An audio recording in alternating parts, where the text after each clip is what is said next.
पुंडलिका वरदे हार विठ्ठल श्री ज्ञानदेव तुकाराम पंढरीनाथ भगवान की जय. ज्ञानेश्वरीच्या 9व्या अध्यायाला राजविद्या राजगुह्य योग असे म्हणतात. यात सर्व गोपनीय ज्ञानांचे सार आणि भक्तीचा सोपा राजमार्ग सांगितला आहे.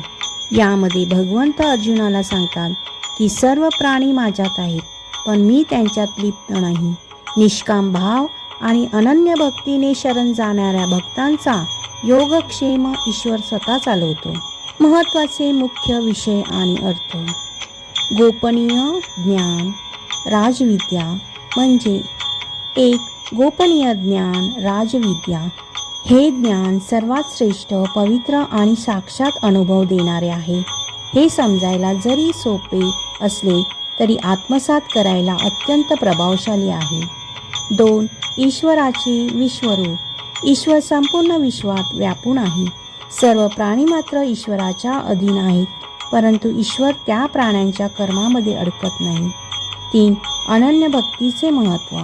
संत ज्ञानेश्वर माऊलींच्या मते ईश्वराच्या प्राप्तीसाठी कर्मकांड किंवा मोठे यज्ञ याग करण्याची गरज नाही. जो मनुष्य निस्वार्थ मनाने आणि भक्तिभावाने मला एक पान, फूल किंवा पाणीही अर्पण करतो, तो मला सहज प्राप्त होतो. 4. भक्तांचे रक्षण. भगवंत स्पष्ट करतात की जे माझे भक्त अनन्य भावाने माझे स्मरण करतात त्यांच्या योगक्षेमाची म्हणजेच गरजा पूर्ण करण्याची आणि रक्षण करण्याची जबाबदारी मी स्वतः घेतो. 5. पापी व्यक्तींचा उद्धार. जर एखादी अत्यंत दुराचारी व्यक्तीही अनन्य भक्तीने मला शरण आली तर ती तात्काळ साधू बनते आणि मुक्तीला प्राप्त होते. या अध्यायात एकूण 34 श्लोक असून संत ज्ञानेश्वरांनी 535 ओव्यांमध्ये या गूढ तत्वज्ञानांचा अर्थ अत्यंत रसाळ आणि सोप्या मराठीत समजावून सांगितलेला आहे.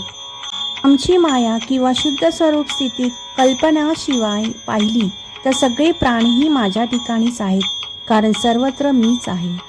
तसे पाण्यात चंद्राचे प्रतिबिंब धरून त्याला पकडण्याचा निष्फळ प्रयत्न करावा, तसा माझ्या प्रपंचात घडलेल्या लोकांनी मी देहधारी आहे असा समज करून घेतलेला आहे.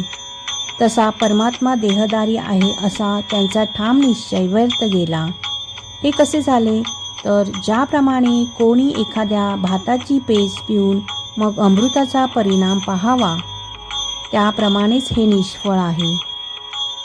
जे पृथ्वीवरचे देव आहेत, जे तपाचे मूर्तिमंत अवतार आहेत, जे सर्व तीर्थांना उदयास आणणारे देव आहेत, असे श्रीकृष्ण म्हणतात.